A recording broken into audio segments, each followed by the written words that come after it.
Good morning વાલા વિદ્યાર્થી મિત્રો. દોસ્તો, આપણી આ સુંદર સફરની અંદર બીજા ઘણા બધા વિદ્યાર્થીઓ જોડાયેલા છે.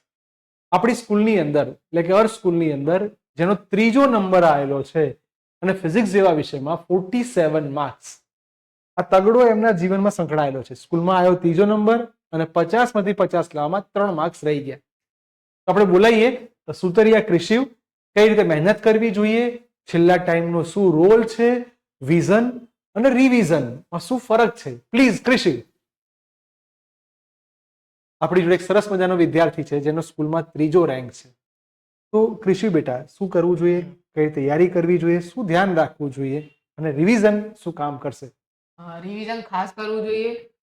ધારો કે તમારે ટ્યુશનમાં કોઈ બી ટોપિક ચાલે હોય તે ટોપિકને તમે રાતે એકવાર આવીને વાંચો, ત્યારબાદ સવારે ઉઠીને જાતે લખવાનો પ્રયત્ન કરવો જોઈએ. બાજુમાં પેમ્ફલેટ ખોલીને એનો એ ટોપિક ફરીથી લખવો એ બરાબર ના કહેવાય.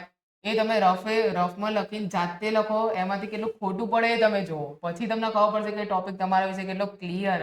બાકી એમણે પેમ્ફલેટમાં વાંચીને જોઈને લખો એને રિવિઝન કેવું વ્યાજબી નથી. બહુ સરસ વાત કરી તમે. જો એ મુદ્દો સમજવા જેવો હતો કે આપણે પોતાનું એનાલિસિસ કરવું પડશે.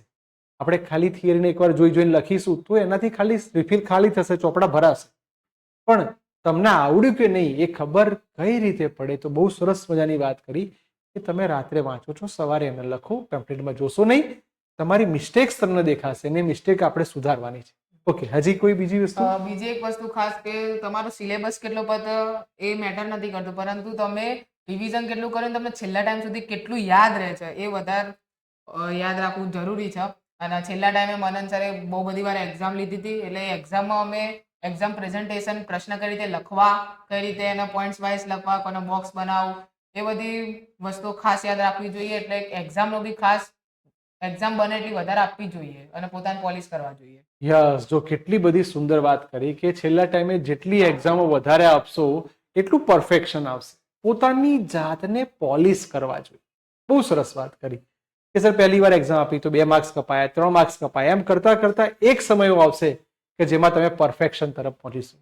તો wish you all the best Krishiv. બહુ સરસ મહેનત કરો, ખૂબ આગળ વધો અને હવે સુતરિયા ક્રિશિવની આગળ ડોક્ટર ક્રિશિવ લાગે એવી શુભકામનાઓ. All the best. Thank you.